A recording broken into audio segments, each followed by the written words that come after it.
تحية لكل اللي عم بيتابعوا هاللقاء الخاص عبر كل وسائل التواصل الاجتماعي والصفحات بالعالم الرقمي وأيضا عبر الوسائل التقليدية. بهاللقاء الخاص جدا يلي عم يجمعنا اليوم مع شخصية لبنانية أمريكية تمكنت أنها تحصل على مركز متقدم بالإدارة الأمريكية كرمال تكون مصدر إلهام لكتير من الناس حول العالم وتقدر تثبت كتير من الأمور يلي رح تحكي عنها اليوم معنا. المقابلة رح تكون باللغة الإنجليزية مع أنه ببعض الأماكن ضيفتي سارة منقارة بتجيد اللغة العربية، ولكن رح يكون الحديث باللغة الإنجليزية لسهولة التعبير، ورح يترجم للعربية لكل اللي بيحبوا يتابعوا كل التفاصيل. The Meishia Foundation Media Institute is conducting this talk entitled Disability Rights and Challenges of Inclusion under the project Renewing Lebanon's Political and Economic Structures in partnership with the Public Affairs section at the US Embassy in Beirut. And my special guest for today is the newly appointed Special Advisor on International Disability Rights from the US Department of State, Sara Minkara. Sara, first, most welcome in Lebanon. It's such an honor to have you here with us. And from the chit chat we had before starting recording, let me say that I'm already inspired. So I will start first with the first question. What is it that makes you so inspiring to people all around the world until this new appointment? Well, first of all, John, thank you so much for having me. I'm excited to be with you and having this conversation and dialogue. And it's for me, it's really important for me that we're in Lebanon, the first country on my first official trip as a special advisor. So شكرا كتير وكتير يعني I'm excited for this conversation. هلا, to answer your question, what inspires me to do the work I'm doing, or what is inspiring? What makes you so inspiring for people around the world? And I mean, your appointment came after a long series of achievements. For people who don't know, you became blind at the age of 7. So this didn't keep you from achieving many goals. So what do you think is the main reason that makes you inspiring for people around the world? I think it stems from first the environment that I grew up in, and especially from my parents and my family. So, as you mentioned, I became blind at age 7. My sister, who's 2 years older than me, became also blind at age 7. And because my parents, my mom did not allow, for instance, society's expectations or lack thereof when it comes to disability ever impact home. Okay. Because what's the narrative surrounding disability? It's either ya haram, Allah yashfik, you're an add-on, you're a burden, you're a charity, or the other extreme where we call it the inspiration porn. Oh my God, you're amazing for just existing, right? Yes. You know, those are the narratives. But instead, my parents normalized our disability, and I'm using the word normalized intentionally, and said disability is part of who you are. It's part of your identity. You're going to embrace it. You're going to live your life. Yes, there will be obstacles, but you have the right to have value in society and have dreams and ambitions, and you're not going to let disability get in the way, but actually you're going to let disability be an asset. And that is exactly what allowed me to really pursue the work that I did, which is whether it's starting the nonprofit organization ETI, where we had actually a country office here in Lebanon, whether it's starting my consultancy company, or whether coming into this role as special advisor. But it all stems from my parents, who actually got us to really believe in ourselves, in our ability, in our value, and value is the main aspect. I just want to stop you here because you said something really important and inspiring as well, is that your parents helped you normalizing this. And when we started talking before recording, I was a bit reluctant using the word disability, but you just convinced me that this is how it should be said. Do you find a lot of people around the world finding it difficult to put it this way, but you insist on using disability? Why? Yes, because okay, I am a person with a disability. أنا شخص ذو إعاقة. I have a disability. I can't see. I'm blind. That is a reality. And I will say, don't change that about me. That is part of who I am. But what I want you to do is change about how you look towards my disability. Change the narrative towards my disability. It's not special needs, because special needs makes it as if, disability is different from everyone else. It's not all these other aspects, differently abled. All these other terms are trying to really be, as we call it, politically correct, right? PC. Or trying to really be, oh my God, we don't want to offend. We don't want to offend the person with a disability. We don't want to use the wrong term. But let's just get comfortable saying I am a person with a disability, and let's be comfortable with disability, and let's actually see it as an asset, as a plus, and not a negative. Some people consider that they don't want to be, they want to be inclusive as much as Exactly. possible. They don't want to hurt other people's feeling. Maybe this is why they try to find different terms. But the way you are putting it is really important, especially that it's coming from a person who's in charge today of this topic. Sara Minkara, given this is your first trip to the region after your appointment, your position with the U.S. government, what are the goals of your travels? The goals of my travels are a few things. We are meeting with folks from the government sector, the private sector, the nonprofit, the organizations of persons with disability sector, a wide range of entities. For instance, in Lebanon, we also met with the Board of Engineering. We met with UN agencies, right? A wide range of sectors. But ultimately, our goal is to promote four main priorities. One is fostering accountability and building capacity. Second is advancing human rights in times of crisis. And in Lebanon is facing a lot of crisis, whether it's the economic, pandemic, the explosion, so many levels of crisis. Third is promoting disability inclusive democracy. It's so important when we're talking about democracy, and whether it's election or political representation, disability is part of that. And then fourth is disrupting the narrative surrounding disability, moving towards a value-based narrative. Because right now when we talk about disability, it's at best a rights-based narrative, which is important. But I want to come to a point where society says the inclusion of persons with disability is a value for all. When we include them, it's actually value for everyone. And when we don't include them, we're losing out. And actually, I learned this important lesson when I was in grad school. And we were in a room full of 100 students. And each student had a name card. And it allowed for students to be able to interact and engage. And I remember in the beginning of the semester saying, hey guys, can you please say your name? Because that's going to allow me to access the class. The professor was like, no. I was like, what do you mean no? He's like, the way you phrase it is as if they're doing you a favor by them saying their names. It's actually the other way around. By them saying their names, by you being able to participate and contribute, they're benefiting from your contribution. It's actually a value for them. Don't forget that. And that was actually a turning moment for me, because I used to always think about when I'm asking for accessibility and accommodation as if it is, a favor for me.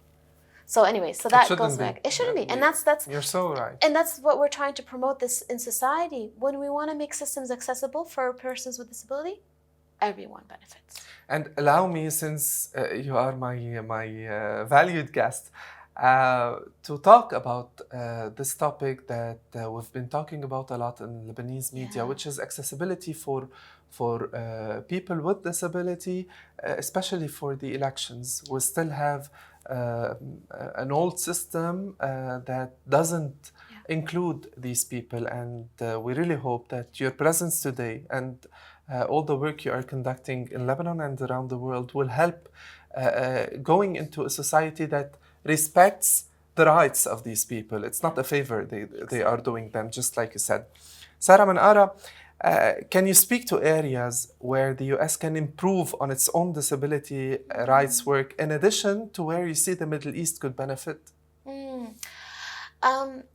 So the US has 50 years of experience when it comes to disability rights and laws and policies, including the ADA, which was established in 1990 and which kind of also influenced the CRPD. But we've learned a lot in those 50 years, and we've made mistakes along the way, and we've learned and we've grown, and I think there's still more work to be done.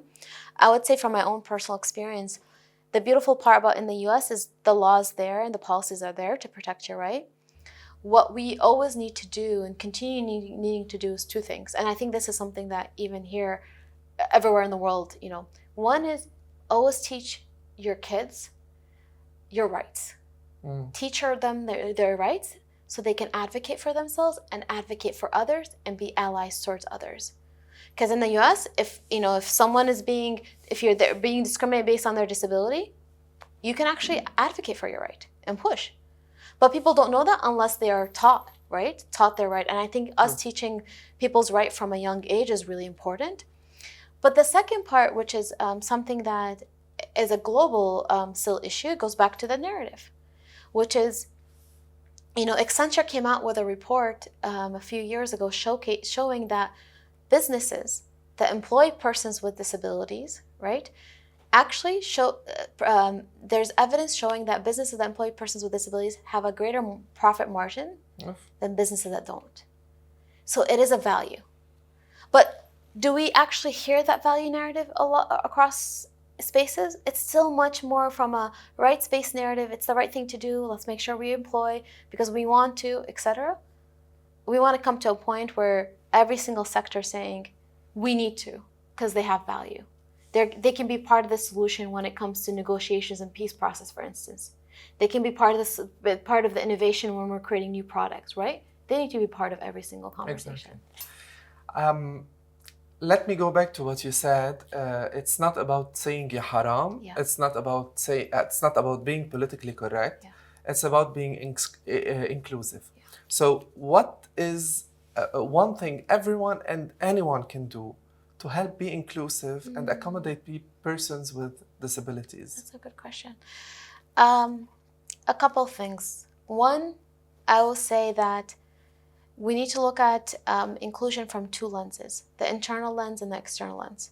Let me start off with the external lens. You enter a space. Let's say you're in a classroom or you're at work, wherever you're at. Look around and say, is there persons with disabilities represented? Are they in this space? Is this place accessible? Are they part of the design? Are they part of whatever it is? Ask, is the disability lens represented? If not, start asking the question, why not? And asking around. Asking your employer, are we employing persons with disabilities? Asking the teacher, if you're a student, do we have students with disabilities? Just starting to create that dialogue and starting to ask is a really important first step. Number two, being an ally to persons with disabilities and everyone else. The allyship is so important. But before we become allies, I think we need to also look internally and understand what is our assumptions towards disabilities. I ask this in every single session I do. I ask, when I'm in a group and I ask them, when you see a person with a disability walking down the street, what comes to mind? And people are open and honest and they do say. They always think about this part of the narrative. Exactly. And I think we need to first start internally. What is our narrative towards disability? And how can I transform the internal narrative into something positive? Again, but when I say positive, I don't want it to go to the other extreme of the inspiration porn, as we say it. When someone's walking down the street and they have a disability, oh my God, they're amazing. Why are you saying that? Is it because they're walking independently on their own? It's just maybe a different way of looking at things, but they're going to the extreme, to the other extreme. To the other extreme. And I will say, for us, we want to come to a point where we expect persons with disabilities to be out and about like anyone else and they're living their life. But I'm going to say one last point. There's visible disabilities. Like my disability is very visible. I'm blind. I have a cane. I can't. But there's also invisible disabilities. People that have mental health disabilities, intellectual disabilities. And I think we also need to recognize that how do we create a space where people can bring their authentic self forward when it comes to invisible disabilities? Because a lot of people hide it because they're afraid of the stigma. I think I can't agree more on this point specifically because everywhere we can find different kinds of disabilities even if we can't see them. Yeah. Sara Minkara, while preparing for this episode, I just went through a lot of your work, and one of the methods you were using was pretty interesting for me. It's in the dark methodology. Yes. It gives people the chance to enhance their leadership techniques and creating social change. How does it help people to discover themselves more?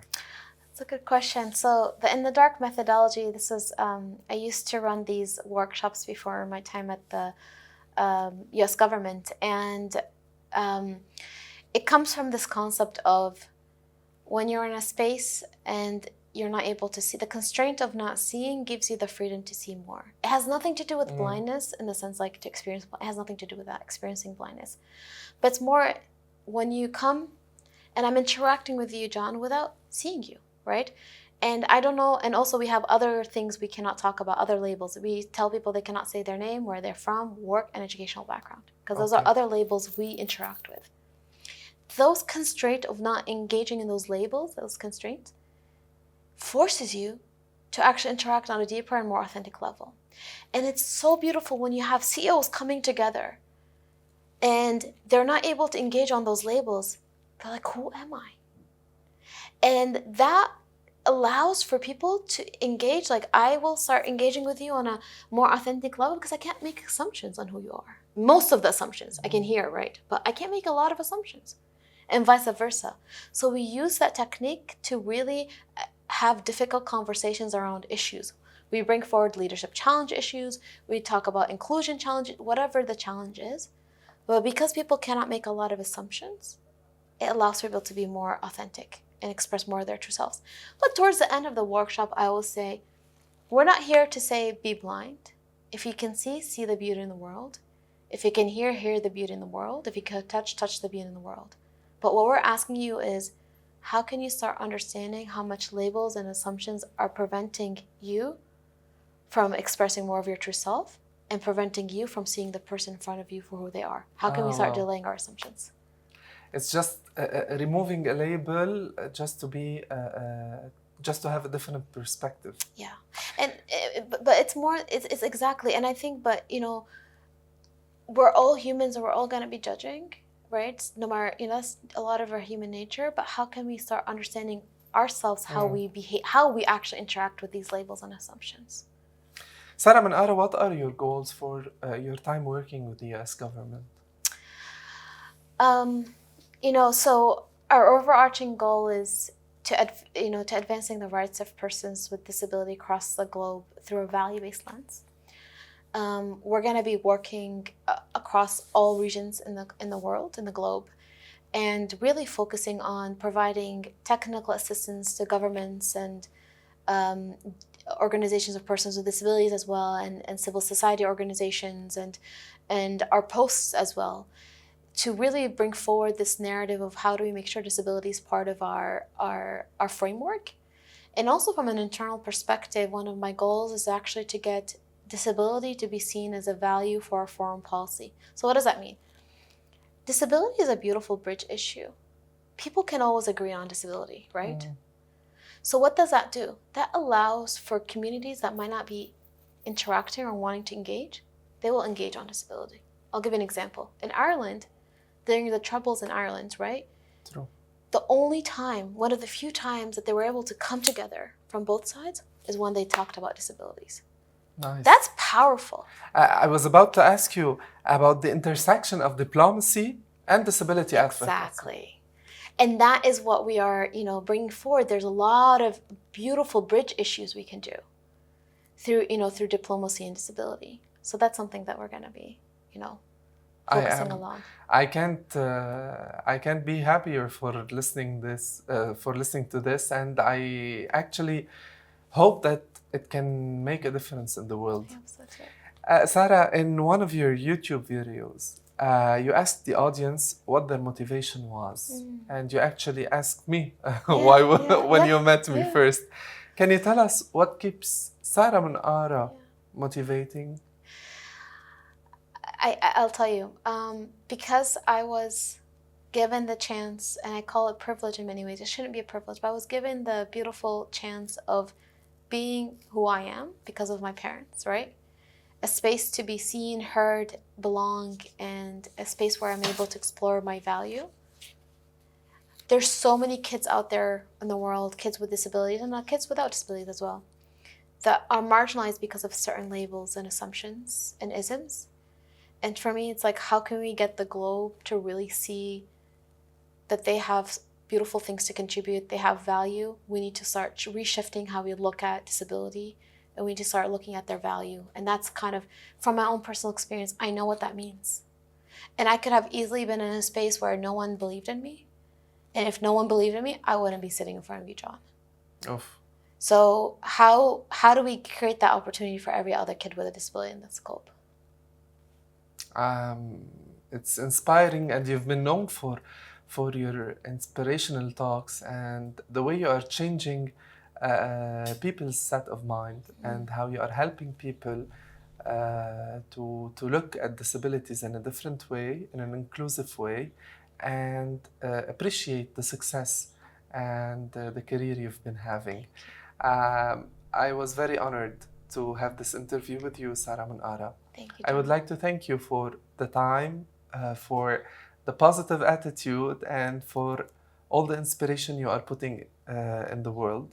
And it's an honor to have someone from Lebanese origins reaching this position, because with all the problems we are going through in Lebanon, it's always inspiring to see that personal success stories can actually be inspiring around the world.